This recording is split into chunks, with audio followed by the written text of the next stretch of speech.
Hello beavers, welcome to filmi craft. நான் உங்கள் அருண். அப்புறம் என்ன, உங்களுடைய ஃபேவரட் எபிசோடோட திருப்பி நான் வந்திருக்கேன். இந்த தடவை 5 அட்டகாசமான அண்டர் ரேட்டட் இல்லை ஹிடன்னா ஃபிலிம்ஸ் அப்படி வச்சுக்கலாம். எல்லாமே மஸ்ட் வாட்ச் எக்ஸ்ட்ராடினரி ஃபிலிம்ஸு. அப்படி ஒரு பிரியாணி விருந்தோட இன்றைக்கி நான் வந்திருக்கேன். வழக்கமாக சொல்கிற 2 விஷயத்தை சொல்லிடுறேன். ஒன்று, இது எல்லா படங்களும் என்னை நம்பி நீங்கள் தாராளமாக பார்க்கலாம். அந்தளவுக்கு எல்லாமே ஒர்த்துவாச்சு. இதில் பல படங்கள் பல பேர் இது வரைக்கும் கேள்விப்படாமையே கூட இருந்திருக்கலாம், ஞாபகத்தில் வச்சுக்கோங்க. 2வது, இந்த ஒரு படமும் அடல் கண்டென்ட் உள்ளே இருக்குதா இல்லையா, ஃபேமிலியோட பார்க்கலாமா வேணாமா அப்படிங்கிறத அந்தந்த படத்துடைய அந்த முடிவில் நான் சொல்லுவேன். ஸோ பொறுமையாக மொத்த வீடியோவும் பார்த்து அதுக்கப்புறம் நீங்கள் படங்களை பார்க்க ஆரம்பிக்கலாம். இப்போ எபிசோட்குள்ளே போகலாமா? முதலாவதாக நான் உங்களுக்கு ரெக்கமெண்ட் பண்ண போகிற படம் 2019 ஒரு சவுத் கொரியன் கோர்ட்ரூம் ட்ராமா படமாக வெளியான இன்னசென்ட் விட்னஸ். இப்போ இந்த படத்துடைய கதை என்ன அப்படின்னு கேட்டிங்கன்னா, படத்தில் கதாநாயகனே ஒரு லாயராக இருக்கிறாப்புல. ஆனாலும் நம்ம ஆளுகிட்ட வர்றது எல்லாமே பூட்டு கேஸ் தான். நம்ம ஆள் ஒரு பெரிய ஃபேமஸான லாயராலாம் ஆகலை. அதனால் ஒரு பெரிய லாயர்கிட்ட ஜூனியராக நம்ம ஆள் வேலை பார்க்குறாப்புல. ஏதாவது ஒரு நல்ல கேஸ் நமக்கு தேராதா அப்படிங்கிறதுக்காகவே அவரும் பல வருஷமாக காத்துக்கிட்டு தான் உட்காந்துருக்காப்புல. இப்படி இருக்கக்கூடிய ஒரு தருணத்தில் இவர்கிட்ட ஒரு கேஸ் கடைசியாக வந்து சேருது. அந்த கேஸ் என்னன்னு கேட்டிங்கன்னா, ஆட்டிசம் குறைபாடு இருக்கக்கூடிய ஒரு பொண்ணு. அந்த பொண்ணு இருக்க வீட்டுக்கு பக்கத்து வீட்டில் நடக்கிற ஒரு கொலை, அந்த கொலையை நேர பார்த்த ஒரே சாட்சி இந்த ஆட்டிசம் குறைபாடு இருக்கக்கூடிய அந்த பொண்ணு தான். இந்த பொண்ணுடைய பேச்சை கேட்டு அந்த வீட்டில் ஒரு ஆண் பெண் இருக்காங்க. இதில் ஆண் கொலை செய்யப்படுறாரு. அந்த பெண்ணை போலீஸ் அரெஸ்ட் பண்ணுறாங்க. காரணம், அந்த மதம் கொலையை பண்ணிச்சு, அதை நான் தான் பார்த்தேன் அப்படின்னு இந்த ஆட்டிசம் குறைபாடு இருக்க பொண்ணு சொல்ல போக போலீஸு அந்த லேடியை அரெஸ்ட் பண்ணுறாங்க. இந்த கேஸு நம்ம கதாநாயகன் கிட்ட வருது. கதாநாயகன் தான் ஆப்போசிட்டாக வாதாடணும். அந்த ஆட்டிசம் குறைபாடு இருக்க பொண்ணுக்கு ஆப்போசிட்டாக வாதாடணும். நம்மளால் என்ன சொல்கிறாப்புல, என்னங்க இதெல்லாம் சும்மா ஓப்பன் அண்ட் ஷட் கேஸுங்க. என்னங்க இது வரைக்கும் வரலாற்றிலேயே ஒரு கொலை நடந்துச்சு, ஆனால் அந்த கொலையை பார்த்தா ஒரே ஒரு விட்னஸ் ஒரு ஆட்டிசம் குறைபாடு இருக்க பொண்ணு தான் அப்படின்னா இது போதுமே கேஸை இங்கேயே கிராக் பண்ணுறதுக்கு, சப்பா மேட்ருங்க அப்படின்னு இந்த கேஸை கையில் எடுக்கிறாப்புல அவர். இதுக்கப்புறம் அவரே எதிர்பார்க்காம இல்லை, நம்மளே எதிர்பார்க்காம அடுத்தடுத்து இந்த கதையில் அரங்கேறின சம்பவங்கள் தான் இந்த படத்துடைய மொத்த கதையை. இந்த படத்தை பொறுத்தளவுக்கு முதல் விஷயம், அட்டகாசமான ரைட்டிங்கு. கதையே வித்தியாசமான ஒரு கதைக்களம். அதை சுவாரஸ்யமாக திரைக்கதை அமைச்சு இந்த படத்துடைய கிளைமேக்ஸ்லாம் கொஞ்சம் கூட நீங்கள் எக்ஸ்பெக்ட் பண்ண மாட்டீங்க. அந்த மாதிரி ஒரு சம்பவம். முதல்ல இதில் கதாநாயகியாக நடித்த அந்த ஆர்டிசம் குறைபாடு இருக்க அந்த பொண்ணா பண்ண அந்த லேடி இருக்காங்க இல்லையா, அவங்க ஒரு நல்ல ஆர்டிஸ்ட்டு. ஆனாலும் இந்த படத்தை பார்க்கும்போதெல்லாம் ஏங்க இந்த அம்மா வந்து இதை பாவம் தான் முதல் படம் போல் தெரியுது. அதோட முக்கியமாக ஏதோ ஆர்டிசம் குறைபாடு இருக்கக்கூடிய ஒரு குழந்தையை தான் ஒரு பொண்ணை தான் நடிக்க வச்சுருக்காங்க போல் அப்படிங்கிற ஒரு ஃபீலையே கொடுத்துருப்பாங்க. அவங்களுடைய பாடி லாங்குவேஜிலேருந்து அந்த பாடி மேனரிசம், கை கால் கண்ணுன்னு அசைக்கிறதுலேருந்து ஒரு விஷயத்தையும் அடுத்தவங்க சொல்கிறதுக்கு, ஒரு விஷயத்தை சொல்கிறாங்கன்னா அதை அண்டர்ஸ்டாண்ட் பண்ணி அதை யோசிச்சு என்ன சொல்ல வர்றாங்க அப்படின்னு அதை கேட்குறதுக்கு ஒரு விஷயமும் அந்த கதாபாத்திரமாகவே வாழ்ந்திருப்பாங்க ஹீரோயின். கதாநாயகனும் அந்த அளவுக்கு அட்டகாசமாக பண்ணியிருப்பாப்புல. இந்த படம் அட்டகாசமான ஒரு படம். நம்ம சொல்கிறது எல்லாமே இந்த செக்மெண்ட்டில் எல்லாமே ஹைலி ரெக்கமெண்டட் படம் தான். அதனால் யோசிக்கவே தேவையில்லை. இன்னொரு சூப்பரான மேட்டர்னா இந்த படம் நீங்கள் ஃபேமிலியோடு பார்க்கலாம். இது வரைக்கும் நீங்கள் பார்க்கலன்னா தயவு செஞ்சு சட்டுப்புட்டுன்னு உட்காந்து பார்த்துருங்க. அந்த அளவுக்கு ஒரு ஒர்த்தியான வாட்ச் இந்த படம். 2வது நான் உங்களுக்கு ரெக்கமெண்ட் பண்ண போகிற படம் 2020 இன்னொரு சவுத் கொரியன் ஃபேமிலி எமோஷனல் ட்ராமாவாக வெளியான பான். இந்த படத்துடைய கதை என்ன அப்படின்னா, வழக்கமாக இந்த ஃபைனான்ஷியல் கம்பெனி, இந்த பேங்க்கு எல்லாம் கொடுக்குற லோன்லாம் கொடுத்துட்டு லோனை திருப்பி கட்டலைன்னா ஆள் அனுப்பாங்க தெரியுமா வீட்டுக்கு. அந்த மாதிரி ஒரு வேலையை பார்க்குற ஆள் தான் நம்ம கதாநாயகன். அவர் கூட ஒருத்தர் இதே மாதிரி கலெக்ட் பண்ணுறதுக்கு இன்னொரு வசூல் ராஜா ஒருத்தர் கூலியை தர்றாப்புல. இவங்க 2 பேரும் சேர்ந்து ஒரு தருணத்தில் ஒரு வீட்டில் கொடுத்த காசு என்ன கட்டலைங்கிறதுக்காக கேட்க போகிறாங்க. போனால் அந்த வீட்டில் ஒரு அம்மாவும் ஒரு 6 வயசு குட்டி பொண்ணு, இந்த குழந்தை, இவங்க 2 பேர் தான் இருக்காங்க. இப்போ காசு எடுமா அப்படின்னா, ஐயா இந்த மாதத்துக்குள்ளே எப்படியாவது கட்டிடுறீங்க அப்படிங்குது அந்த அம்மா. காசை வாங்கும் போது மட்டும் கரெக்டாக வாங்க தெரிஞ்சுது. இப்போ என்னமோ 1 மாதம் கழிச்சு கட்டுவேன், அடுத்த மாதம் கட்டுவேன், இந்த மாதம் எண்டில் கட்டுவேன் கதை சொல்லிக்கிட்டு இருக்கேன். வீட்டில் இருக்கலாம் அள்ளிட்டு போயிடுவேன் நான் அப்படிங்கிறப்பல ஹீரோ, ஐயா இன்னைக்கு அள்ளிட்டு போகிறதுக்கு இந்த வீட்டில் எதுவுமே கிடையாதியா அப்படிங்குது அந்த அம்மா. ஏன் தாவன் உட்காந்துருக்கேன் ஒரு குட்டி சத்தான், இதை தூக்குறேன் அப்படின்னு சும்மா இல்லாமல் அந்த 6 வயசு குழந்தைய தூக்கிட்டு போயிடுறாப்புல ஹீரோ. இதுக்கப்புறம் இந்த படத்தில் நம்மளே எதிர்பார்க்காம அடுத்தடுத்து அரங்கேறின சம்பவங்கள் தான் இந்த படத்துடைய மொத்த கதையே. மார்க் மை வேர்ட்ஸ், நான் எழுதி தரேன். இந்த படம் எத்தனை இடங்களில் உங்களையே அறியாமல் நீங்கள் எந்த வயசு ஆளாக இருந்தாலும் சரி கதற போகிறீங்க அப்படிங்கிறது தான் இந்த படத்துடைய ஹைலைட்டே. நம்மளுடைய மனசுக்குள்ளே உள்ளே போய் கண்களில் கண்ணீராக சாரையாக நம்மளை ஊற்ற வைக்க போகிற, அழுக வைக்க போகிற ஒரு படம் இது. அட்டகாசமான ஒரு எமோஷனல் ட்ராமா. எப்படிங்க இப்படியெல்லாம் எமோஷனல் சீன்ஸை உங்களால் ஒர்க் அவுட் பண்ண முடியுது அப்படின்னு நிச்சயமாக நமக்கு ஒரு ஃபீல் வரும் இந்த படம் பார்க்கும்போது. குறிப்பாக அந்த 6 வயசு பொன் குழந்தையாக பண்ண அந்த பொண்ணுக்கு இதுதான் முதல் படமாமா. ஆனால் 300 குழந்தைங்களை ஆடிஷன் பண்ணி கடைசியாக இந்த ஒரு குழந்தைய அவங்க சூஸ் பண்ணியிருக்காங்க அந்த கேரக்டருக்கு. அந்த பொண்ணை பார்த்தாலே டிஃபால்ட்டாக நம்ம கண்ணில் கண்ணீர் வந்துடுது. என்னையா அது மாயாஜாலம் அப்படிங்கிற மாதிரி ஒரு கேரக்டரைசேஷனை அந்த அளவுக்கு அட்டகாசமாக எழுதி கொண்டு வந்திருக்காங்க. படம் நெடுகளும் அது அழுகாட்சி அப்படின்னா ஐயா அழுகாட்சி படமா அப்படின்றவாங்க நம்ம ஆளுங்க. நீங்கள் அப்படி எடுத்துக்க வேண்டாம். நம்மளை மனசை உருக வைக்கிற அந்த மாதிரி நம்மளை உருக்க போகிற ஒரு படம் இது. எந்த காரணத்தை கொண்டு மிஸ் பண்ணாதீங்க.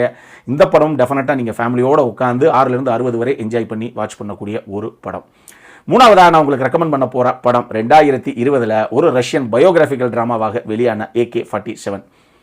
இதனுடைய கதை என்ன அப்படின்னா, உலகத்தில் எல்லாரும் டுமில் அப்படின்னு துப்பாக்கி வச்சு சுட்டுக்கிட்டு இருந்த தருணத்தில் அப்படிங்கிற அந்த AK-47 முதல்ல கண்டுபிடிச்ச மிக்கேல் ஒரு ரஷ்யன் இன்வென்டர். அவருடைய சொந்த வாழ்க்கை வரலாறு தான் இந்த படம். அதுலேயும் குறிப்பாக ஒரு முக்கியமான தருணம், துப்பாக்கி இல்லாட்டினா இன்றைக்கி நம்ம சொல்லியை முடிச்சு விடுவாங்க அப்படிங்கிற அந்த தருணத்தில் துப்பாக்கி ஒர்க்காக போயிடும். அப்போ சின்ன வயசில் இருந்தே எப்படி நம்ம இந்த செப்பு சாமான்லாம் வச்சு விளையாடுவோமோ அந்த மாதிரி துப்பாக்கியை வச்சு அதை டிஸ்மேண்டில் பண்ணி திருப்பி மேண்டில் பண்ணி இப்படித்தான் விளையாட்டாகவே பண்ணிக்கிட்டு இருக்க ஒரு நபராக, ஒரு சின்ன பையனாகவே வளர்ந்து பெரிய ஆள் ஆனதுக்கப்புறம் கிட்டத்தட்ட செகண்ட் வேர்ல்டு வாருக்குள்ளே போகிறோம் அப்படிங்கிற லெவலில் உள்ளெல்லாம் இருந்து ஒரு கட்டத்தில் துப்பாக்கினால இப்படி ஒரு பிரச்சனை வருது. அதாவது முக்கியமான தருணத்தில் துப்பாக்கி ஒர்க்காக போகுது. அதை கலட்டி என்னதான் பார்த்துருவோம் அப்படின்னு கலட்டி பார்த்தா உள்ள தண்ணி இருக்கும். அது துருப்பிடிச்சு போனனால துப்பாக்கி ஒர்க் ஆகாது. இது என்னங்க இது, நமக்கு வந்து சோதனை. எங்க உயிரை பணியை வச்சு போருக்குள்ளே போகிற தருணத்தில் போய் போர் என்ன அப்படியே எல்லாம் பயங்கர சொகூசாக நடக்கும். அது எந்த சேறு சகதிக்குள்ளே நடக்குதோ, எந்த மாதிரி ஒரு டெரெயினில், அது பாலைவனத்தில் நடக்கலாம், இல்லை 24 மணி மழை பெய்யக்கூடிய ஒரு டெரெயினில் நடக்கலாம். ஹீட்டு அந்த அளவுக்கு தாங்க முடியாத அளவுக்கு ஹீட் வேவ்ஸே மனுஷனை கொன்றுங்கிற ஒரு டெரெயினில் கூட போர் நடக்கலாம். இதுக்கெல்லாம் மனுஷங்க நம்ம தாங்க நம்மளுடைய கேரக்டரிஸ்டிக்ஸ் மாறும். ஒரு இரும்புக்கு எப்படி மாறும்? அப்போ ஒரு இரும்புக்கே கேரக்டரிஸ்டிக்ஸ் வந்து ஒரே மாதிரி இருக்கணும் எந்த ஒரு டெரெயினில் நடந்தாலும் அப்படின்னா, அப்போ அது எந்த அளவுக்கு வலுவாக வந்து அதை நம்ம டிசைன் பண்ணணும் அப்படின்னு சொல்லி AK-47 அப்படிங்கிற ஒரு துப்பாக்கியை கண்டுபிடிச்சி உலகத்தையே அதிர வச்ச ஒரு ரஷ்யன் இன்வென்டருடைய கதை இது. அட்டகாசமான படம். அதுலேயும் லைஃப்பில் ஒரு விஷயத்தை நம்ம பெருசாக கண்டுபிடிக்கிறோம் அப்படிங்கிறது வேற, ஆனால் அதை கடைசி அந்த அப்ரூவலுங்கிற அந்த பாயிண்ட்டுக்கு போகும்போது என்னென்ன அரசியல் நடக்கும், என்னென்னலாம் சொல்லி அதை தட்டி கழிப்பாங்கிற மாதிரி இருக்கு இல்லையா. இதெல்லாம் தாண்டி எவ்வளவு தோல்விகள், எவ்வளவு அவமானங்கள்ங்கிறத தாண்டி ஒருத்தன் ஜெயிச்சு வந்து நின்று தூக்கி வைக்கலாம் பாருங்க AK-47. ஒரு தடவை ப்ரெஸ் பண்ணுன்னா சொரியன் உள்ள இருக்க அத்தனை பேருக்கு முன்னாடி ஒருத்தர் 2 பேர்லாம் கிடையாது, ஒரு கூட்டமே 50 பேர் 100 பேர் இருந்தாலும் செதைச்சுப்படும் அப்படின்னு மொத்த உலகத்தையும் அமெரிக்காவே அதிர வச்ச ஒரு இன்வென்டர். அப்படி ஒரு ஆளுடைய கதை இது. எந்த காரணத்தை கொண்டு மிஸ் பண்ணிடாதீங்க. இந்த படமெல்லாம் பல பேருக்கு தெரியவே தெரியாது இப்படி ஒரு படம் இருக்குன்னு. நம்ம எப்பயோ விமர்சனம் பண்ண படம், அட்டகாசமான ஒரு படம் இது. இதுவும் நீங்கள் டெஃபினட்டாக ஃபேமிலியோட பார்க்கக்கூடிய ஒரு படம் தான். ஒரு சில விஷயங்கள் இருக்குது, பட் பார்க்கக்கூடிய படம் தான் இது. நாலாவதாக நான் உங்களுக்கு ரெக்கமெண்ட் பண்ண போகிற படம் என்ன அப்படின்னா, 2021 ஒரு Chinese தாய்வானீஸ் science fiction mystery thriller படமாக வெளியான தி சோல். இந்த படத்துடைய கதை என்ன அப்படின்னா, கதாநாயகி 2 பேருமே ப்ராசிக்யூட்டர்ஸாக லா என்ஃபோர்ஸ்மெண்ட் டிபார்ட்மெண்ட்டில் வேலை பார்க்கக்கூடிய நபர்கள். இவங்க இதில் ஹீரோவுக்கு கேன்சர் வேறு இருக்கான். இவருக்கு ஐயோ பொண்டாட்டி பிள்ளைன்னு எல்லாத்தையும் வச்சுக்கிட்டு எப்படி நம்ம வந்து இப்போ செத்து போனால் என்ன பண்ண போகிறாங்களோ, நம்ம குடும்பமே அப்படிங்கிற அளவுக்கு ஒரு மன வருத்தத்தில் ஒரு கொஞ்சம் சுற்றிக்கிட்டே இருப்பாப்புல. இப்படி இருக்கக்கூடிய தருணத்தில் நம்மளுக்கு திடீர்னு ஒரு மிகப்பெரிய பிஸ்னஸ் டைகூன், ஒரு பெரிய கார்ப்பரேட் கம்பெனியுடைய சேர்மனுடைய வீட்டில் இருந்து ஒரு எமர்ஜென்சி ஹெல்ப்லைன் நம்பருக்கு வர மாதிரி ஒரு கால் வரும். இவங்க அங்கே போவாங்க. போனால் அங்கே ஒரு வேலைக்காரமாக இருக்கும். ஏமா உங்கள் வீட்டிலேருந்து எமர்ஜென்சி கால்னு ஒன்று வந்துச்சு, என்ன அவசரம், இப்படியெல்லாம் வராது இவங்ககிட்ட இருந்து அப்படின்னு கேட்டால், அப்படிங்களா ஐயா, எனக்கு தெரியலையா, ஒரு வேளைக்கு ஐயா எதுவும் கால் பண்ணியிருப்பாரோ தெரியல, உள்ளே போய் பாருங்க அப்படின்னு சொல்லி அந்த வேலைக்காரமாக உள்ளே அனுப்புவாங்க. இவர் உள்ளே போய் நம்ம ஆளுங்க பார்த்தா அங்கே அந்த நபர், அந்த சேர்மனு இறந்து போய் தரையில் கிடப்பாப்புல. கொடூரமாக தலையில் அடித்து தாக்கியிருப்பாங்க, ரத்தம் ஓடும் ரூம் ஃபுல்லாக. அந்த நிலைமையில் அவர் இறந்து போய் கிடப்பார். ஏதோ ஒரு ஹெவியான ஒரு ஆயுதத்தை வச்சு தான் அடித்து கொலை பண்ணியிருக்காங்க அப்படிங்கிறது தெளிவாக தெரியும். இவருடைய 2வது சம்சாரம் இவர் பக்கத்துலேயே மயங்கிற நிலைமையில் கிடப்பாங்க. அந்த அம்மா இதில் அந்த 1000 இருக்கும். இப்போ போலீஸு எங்க இவர் ஏதோ ஹெவியான வெப்பனை வச்சு அடிச்சிருக்காங்கன்னு பார்த்தா அந்த வெப்பன் தான் அந்த அம்மா கையில் இருக்குதே, அப்புறம் இந்த மாதிரி தான் அடித்து கொலை பண்ணிருச்சா, குடும்ப சண்டையா அப்படிங்கிற அளவுக்கு விசாரணை ஆரம்பித்தா, அப்போ அந்த வேலைக்கார அம்மா இருக்காங்க இல்லையா, அவங்க சொல்லுவாங்க முதல்ல, எங்க இவருக்கு ஒரு பையன் ஒருத்தன் இருக்கான், அந்த பையன் திடீர்னு சம்மந்தமே இல்லாமல் வீட்டிலேருந்து வெளியே ஓடினான் தலைவரிக்க, எனக்கு என்னவோ அப்பனுக்கும் பையனுக்கு எப்பயுமே ஆகாது, அப்பாவை அந்த பையனே அதை அப்படி அடித்து கொண்டிருக்கான்னு நினைக்கிறேன் அப்படின்னு அந்த வேலைக்காரம்மா சொல்லுவாங்க. இப்போ உள்ளே போனால் அந்த மயங்கர நிலைமையில் கிடந்தாங்களே 2வது ஒய்ஃபு, அந்த 2வது ஒய்ஃப் எந்திரிச்சு சொல்லுவாங்க, அந்த பையன் தாங்க என் ஹஸ்பண்ட் என் கண்ணு முன்னாடி அடித்து கொன்னேன், நான் பார்த்தேன் அப்படின்னு அந்த அம்மா சொல்லும். அப்புறம் என்ன ஓப்பன் ஷெட் கேஸு, தூக்குங்க சார் அந்த பையவுலையே வச்சு இன்றைக்கி 2ல் 1 பார்த்துருவோம் அப்படின்னு அந்த இவருடைய இந்த சேர்மனுடைய பையனை தூக்கி உட்கார வச்சு விசாரிக்க ஆரம்பிப்பாங்க. இதுக்கப்புறம் அவங்க மட்டும் இல்லை, நம்மளே கூட நினச்சி பார்க்காத எக்ஸ்பெக்ட் தி அன்எக்ஸ்பெக்டட்னு சொல்லுவோம் இல்லையா, அப்படி ஒரு கிளைமேக்ஸ் இந்த படத்துக்கு. செம்மையான சம்பவம் ஒரு படம். இந்த படம் என்னங்க இது ஒரு சினிமோட்டோகிராஃபி அப்படிங்கிற அளவுக்கு, இப்படி சினிமோட்டோகிராஃபி நீங்கள் பார்த்துருக்கவே மாட்டீங்க. அட்டகாசமான ஒரு சினிமோட்டோகிராஃபி இந்த படத்துக்கு. அதுவும் DITன்னு ஒரு டார்க் டோனில் செட் பண்ணியிருப்பாங்க இந்த கதையை. இந்த கதைக்களம் நடக்கக்கூடிய அந்த இடமே, அந்த ஜியோகிராஃபியே வேறு மாதிரி இருக்கும். எங்கேயோ ஒரு மலை உச்சியில் ஒரு பெரிய பங்களா வீடு மாதிரி எங்கேயோ இருக்கும், அந்த மாதிரி இருக்கும். அதை விட முக்கியமாக இந்த படத்துடைய ஸ்க்ரீன் பிளே அட்டகாசமாக பண்ணியிருப்பாங்க. நீங்கள்லாம் பட்டிங் எடிட்டராக இருந்தீங்க அப்படின்னா நிச்சயமாக இந்த படம் உங்களுக்கு ஒரு மஸ்ட் வாட்ச், நீங்கள் பார்த்தே தீர வேண்டிய ஒரு படம் இது. ஆக்சுவலாக முக்கியமான ஒரு செம்மையான ஒரு ட்விஸ்ட் மாதிரி ஒரு சம்பவத்தை இவர் எடிட்டர் நினச்சிருந்தா படத்தோட இன்ட்ரோல் பிளாக்லேயே வச்சிருக்கலாம், இன்னும் எஃபெக்டிவாக இருந்திருக்கும். ஆனால் அங்கே வைக்காமல் அதை எங்கே ரிவீல் பண்ணுனா வேற லெவலில் இம்பாக்டை விடுமோ, என்னங்க அது இதுவாக நடந்துச்சு அப்படின்னு என்ன யோசிப்போமோ அந்த லெவலுக்கு ஒரு சம்பவத்தை பண்ணி விட்டுருவாப்ல எடிட்டரு. ஆப்வியஸ்லி டேரக்டருடைய இன்புட் தான் வச்சுக்கோங்களேன். பட் இருந்தாலும் செம்ம ஸ்மார்ட்டான கட்ஸ் இந்த படம் எடுக்கலாம். வேற மாதிரி ஒரு சம்பவம். நீங்கள் வந்து இன்வெஸ்டிகேட்டிவ் த்ரில்லர்ஸோ இல்லை மிஸ்ட்ரி த்ரில்லர் படங்கள்லாம் எனக்கு ரொம்ப ரொம்ப பிடிக்கும் அப்படின்னா அந்த ரசிகர்களுக்கு ஒரு பிரியாணி விருந்து இந்த படம். நான் எழுதி தரேன், இந்த படம் உங்களுக்கு பிடிக்காம போகிறதுக்கெல்லாம் வாய்ப்பே கிடையாது. அப்படி ஒரு படம், தரமான ஒரு சம்பவம். பட் இந்த படத்தில் அடல்ட் கண்டென்ட் இருக்குது. இதை நீங்கள் ஃபேமிலியோடு பார்க்குறதுக்கு வாய்ப்புகள் கிடையாது. டெஃபினட்டாக ஹைலி ரெக்கமெண்டட் படம் இது.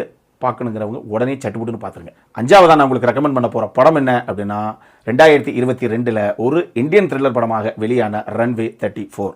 இந்த படம் ரொம்ப ரொம்ப அண்டர் ரேட்டட் படம் அப்படின்னு தான் நான் சொல்லுவேன். எனக்கு ரொம்ப ரொம்ப பிடிச்ச ஒரு படம். இதுக்கு மேலே என்ன தான் எதிர்பார்க்குறீங்க நீங்கள்? இந்த படம் பாக்ஸ் ஆஃபீஸில் பெருசாக ஷோபிக்கல, ஆனால் அப்படி என்ன தான் உங்களுக்கு எடுத்தால் சந்தோஷப்படுவீங்க, அதை மட்டும் சொல்லிடுங்க அப்படிங்கிற ஃபீல் தான் இந்த படம் பார்க்கும்போது எனக்கு வந்தது. கதை என்ன அப்படின்னு கேட்டிங்கன்னா, படத்தில் கதாநாயகன் ஒரு ஸ்கில்டு பைலட். இவருக்கு மனைவி இருக்கும், 6 வயசில் ஒரு பொன் குழந்தை இருக்கும். அந்த பொன் குழந்தைக்கு ஆக்சுவலி இவர் வந்து வேலை நிமித்தமாக, அதாவது அவர் வேலை துபாயிலிருந்து கொச்சிக்கு ஒரு ஃப்ளைட் எடுத்து கொண்டு வரணும். அவர் அதுக்கு என்னைக்கு அந்த டிராவல் அவர் மேற்கொள்ள போகிறாரோ அதுக்கு மறுநாள் இவருடைய 6 வயசு குழந்தைக்கு வந்து பர்த்டே. இவர் அப்பா அவனுக்கு வரும்போது எல்லாம் பர்த்டேக்கு வந்துடுவேண்டா, கிஃப்ட்லாம் வாங்கிட்டு வந்துடுவேண்டா அப்படின்னு முதல்லையே வந்து அந்த பிள்ளைக்கு எல்லா ப்ராமிஸும் பண்ணிவிடுவார். ஆனால் என்னைக்கு இந்த டிராவல் அவர் மேற்கொள்ளணுமோ அதுக்கு முதல் நாள் நைட்டு நல்லா ரூமில் பார்ட்டி பண்ணிட்டு நல்லா சரக்கரெல்லாம் வெளியே போயிட்டு நல்லா அடிச்சுட்டு வந்துட்டு செம்ம ஹேங் ஓவர் ஆகி போய் மறுநாள் ஃபுல்லாக தூங்கிடுவாப்பில்.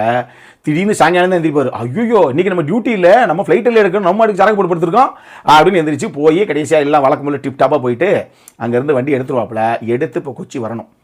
கிட்டத்தட்ட கொச்சி ரீச் பண்ண போகிறாங்கங்கிற நிலைமை வரும்போது, சார் இங்கே கிளைமேட்டு வெதர் கண்டிஷன்ஸ் ரொம்ப ரொம்ப மோசமாக இருக்குது, இப்போ இங்கே வந்து லேண்ட் ஆனீங்க அப்படின்னா மிகப்பெரிய ஆக்சிடென்ட்டே கூட நடக்கலாம், அதனால் தயவு செஞ்சு நீங்கள் பெங்களூரில் போய் லேண்ட் பண்ணிவிடுங்க அப்படின்னு சொல்கிறாங்க. கதாநாயகனுக்கு ஐயோ இது என்னையா அது, நான் எதுக்கே திருப்பதி போகிறதுக்கு கும்பகோணம் வண்டியில் ஏறணும், நான் எதுக்கே பெங்களூர் போகணும், நான் பேச ட்ரிவாண்ட்ரம் போய் இறக்கிறேன் அப்படின்னு கதாநாயகன் ஒரு சம்பவத்தை பண்ண ட்ரை பண்ணுறாரு. இதுக்கப்புறம் அவர் மட்டும் இல்லை, நம்மளே எதிர்பார்க்காம அடுத்தடுத்து இந்த கதையில் அரங்கேறின சம்பவங்கள் தான் இந்த படத்துடைய மொத்த கதையை. இந்த படத்துடைய ஸ்க்ரீன் பிளேலாம் வேறு லெவலில் சும்மா ஃபயர் மோடில் போகும். கரெக்டாக நிமிஷத்தையே சொல்கிறேன், 45வது அந்த நிமிஷம் 45th மினிட்ல சீட் எட்ஜில் உட்காந்துருப்பீங்க. அவ்வளோ பதப்பதைப்பில் கொண்டு போய் உட்கார வச்சுருவாங்க. அப்படி ஒரு படம் இது. ஃபர்ஸ்ட் ஹாஃப் ஃபுல்லாக பரபரப்புடைய உச்சியில் போகும். செகண்ட் ஹாஃப் கம்ப்ளீட்டாக ஒரு கோர்ட் ரூமில் இல்லை ஒரு இன்ட்ராகேஷன் த்ரில்லர் மாதிரி இந்த கதைக்களத்தை மாற்றுவாங்க. கிளைமேக்ஸில் ரொம்ப அழகாக இந்த கதையை வந்து அவங்க கன்க்ளூட் பண்ணியிருந்தாங்க. அதான் எனக்கு ரொம்ப ரொம்ப பிடிச்ச விஷயம் நான் சொல்லுவேன். குறிப்பாக இந்த படத்தில் வந்து அஜய் தேவ்கன் தான் ஹீரோவாக பண்ணியிருப்பார். அவரே இயக்குன ஒரு படமும் இது. அஜய் தேவ்கனே டைரக்ட் பண்ணி அவரே நடிச்சிட்டாப்ல. அட்டகாசமான ஒரு படம் இது. அவராகட்டும், அமிதாப் பச்சன் ஆகட்டும், ரகுல் பிரீத் சிங் ஆகட்டும், இந்த மாதிரி முக்கியமான கதாபாத்திரங்கள்லாம் பிச்சு படம் எடுத்திருப்பாங்க பெர்ஃபார்மன்ஸில். அட்டகாசமான ஒரு த்ரில்லர் படம் இது. எந்த காரணத்தை கொண்டு மிஸ் பண்ணிடாதீங்க. இதுவும் ஃபேமிலியோடு உட்காந்து பார்க்கக்கூடிய தரமான நம்ம சைடில் இருந்து ஒரு ஹைலி ரெக்கமெண்டட் த்ரில்லர் படம் இது. டெஃபினட்டாக மிஸ் பண்ணாமல் பாருங்கள். இதுதான் இந்த வாரத்துக்கான அந்த 5 படங்கள். ரொம்ப நாள் கழிச்சு இந்த அப்புறம் என்ன எபிசோடு வரும் பாருங்க. இதில் இது வரைக்கும் நீங்கள் கேள்விப்படாத படம் ஏதாவது இருக்கா, இல்லை நான் சொன்னதில் நீங்கள் சொல்லி தானே நான் பார்த்தேன் எனக்கு ரொம்ப ரொம்ப பிடிச்ச படம் அப்படின்னு ஏதாவது படத்தை நினைக்கிறீங்களா, அதை கீழே கமெண்ட் செக்ஷனில் விடுங்க. அப்புறம் என்ன, இதே மாதிரி இன்னொரு வீடியோவோட அடுத்த முறை உங்களை சந்திக்கிற வரைக்கும் இட்ஸ் அருண் சைனிங் ஆஃப்.